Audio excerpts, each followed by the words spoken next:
गुरु भक्ति योग। पूरे अंतःकरण से हृदय पूर्वक गुरु की सेवा करो। किसी भी प्रकार की अपेक्षा से रहित होकर अपने गुरु के प्रति प्रेम रखो। जिसको आत्म साक्षात्कार गुरु मिलते हैं वह सचमुच 3 गुना भाग्यशाली होता है।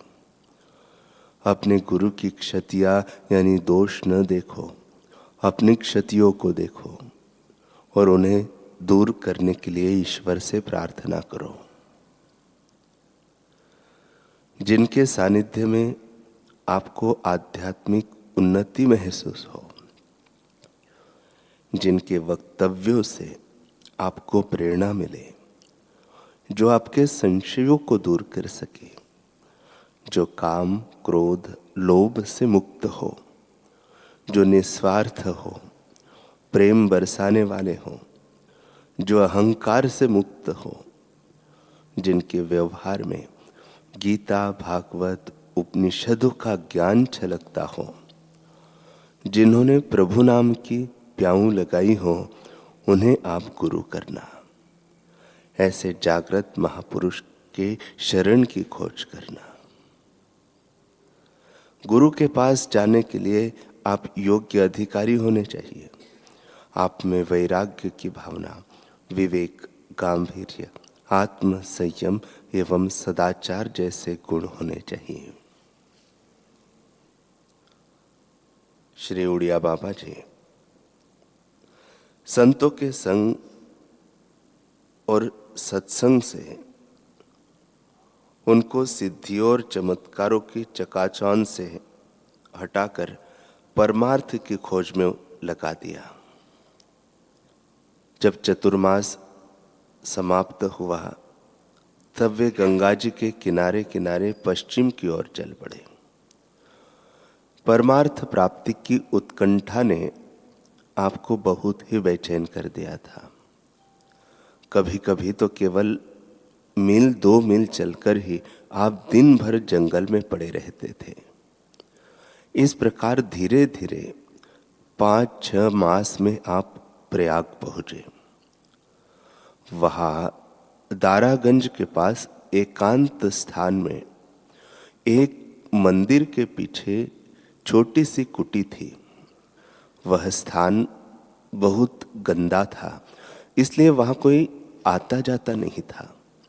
अतः वहां एकांत देखकर 3 दिन तक उस कुटी में ही बंद रहने का निश्चय करके आप उसमें आसन लगाकर बैठ गए और भीतर से किवाड़ बंद कर लिए। 3 दिन तक आपने न तो कुछ खाया और न ही शौच या लघु शंका के लिए बाहर आए। जब ध्यान आदि में तो इस समय आपकी श्रद्धा थी नहीं। आप तो कोई दैवी आदेश पाने की प्रतीक्षा में बैठे थे। बाहर ज्येष्ठ मास की भीषण गर्मी पड़ रही थी, लेकिन जब भीतर जिज्ञासाग्नि भभक रही हो तो उसके आगे बाहर की गर्मी क्या मायना रखती है। किंतु इस प्रकार 3 रात और 3 दिन तक कुटी में बंद रहने पर भी आपको कोई दैवी अनुभव न हुआ। आखिर निराश होकर आप बाहर निकल आए। भीतर पड़े पड़े शरीर जकड़ गया था। अतः कुछ स्वस्थ होने पर आप वहां से आगे बढ़े।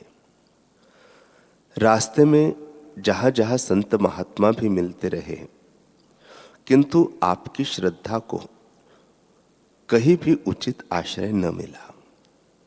वर्षा आरंभ हो गई थी, इसलिए आपको बहुत कष्ट सहना पड़ रहा था। परंतु आपके हृदय में जो अग्नि जल रही थी, उसके आगे आपको किसी भी विघ्न बाधा की ओर देखने का अवकाश ही कहाँ था। आखिर चलते चलते आप फतेहपुर जिले के एक स्थान पर पहुंचे, जो कि अत्यंत निर्जन और शांत था। यहाँ भागीरथी के तट पर एक प्राचीन शिवालय था जिसके आसपास कुटियाएं थी। भगवान भास्कर दिन भर की यात्रा से थककर पश्चिम दिशा की गोद में विश्राम पाने के लिए जा रहे थे। आप वही चुपचाप बैठकर गंगा जी की अभंग अंग भंगिमा को निहारने लगे, परंतु इससे भी आपको कुछ शांति न मिली। इससे तो आपके भीतर की अग्नि और भी सुलग उठी। अब आपको अपना जीवन भार रूप प्रतीत होने लगा और आपने उसे गंगा जी की गोद में लीन करने का विचार कर लिया। बस आपने जो चादर ओढ़ रखी थी वह उतार कर अलग कर रख दी और तुम्बा गंगा जी में फेंक दिया। अब जब आप स्वयं कूदने लगे तो आपके चित्त में एक विचार आया और इस प्रकार प्राण न्योछावर करने में आपको कोई सार न दिखाई दिया। आप सोचने लगे, मरने से भी क्या होगा, विचार करना चाहिए। संभव है विचार करते करते कोई अनुभव हो जाए। यह सोचकर आप शिवालय के भीतर गए। चित्त में नास्तिकता के भाव तो बढ़े हुए थे ही, अतः आप शिवलिंग से पैर लगाकर लेट गए। लेटे लेटे तरह तरह के संकल्प होने लगे, आंखें झपकने लगी और आपको तंद्रा सी आ गई। भगवान शंकर भी बड़े भोले बाबा हैं। कभी कभी वे तिरस्कार के बदले भी अक्षय पुरस्कार दे देते हैं। आपने देखा कि 2 विरक्त परमहंस पधारे हैं। उनके शरीर हष्ट पुष्ट और गौर कांति से दैदीप्यमान है।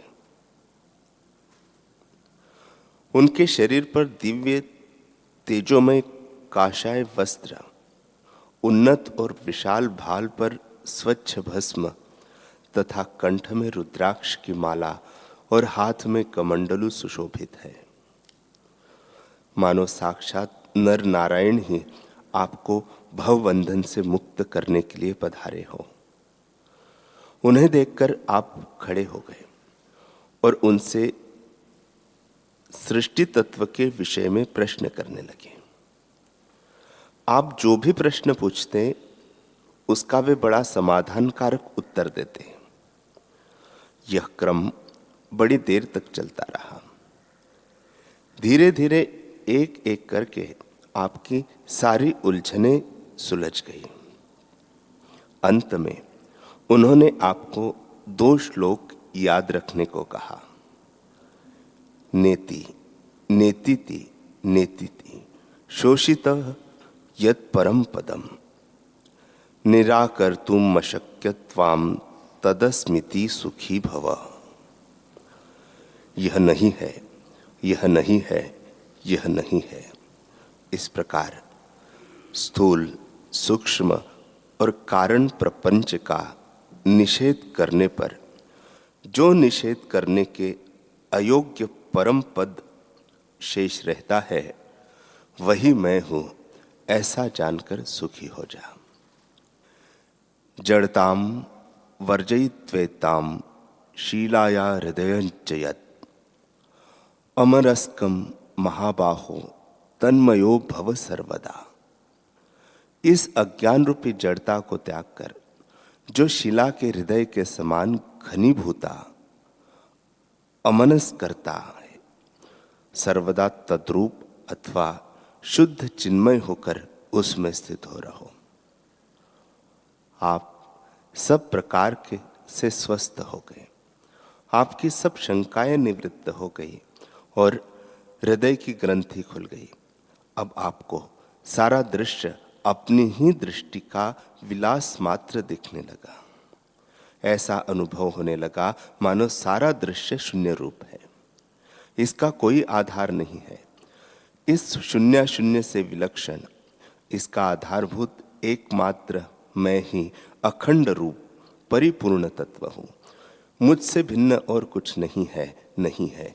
ये अनंत कोटि ब्रह्मांड मुझ में ही अध्यस्त है और इनका अधिष्ठानभूत मैं इनसे सर्वथा संग हूँ।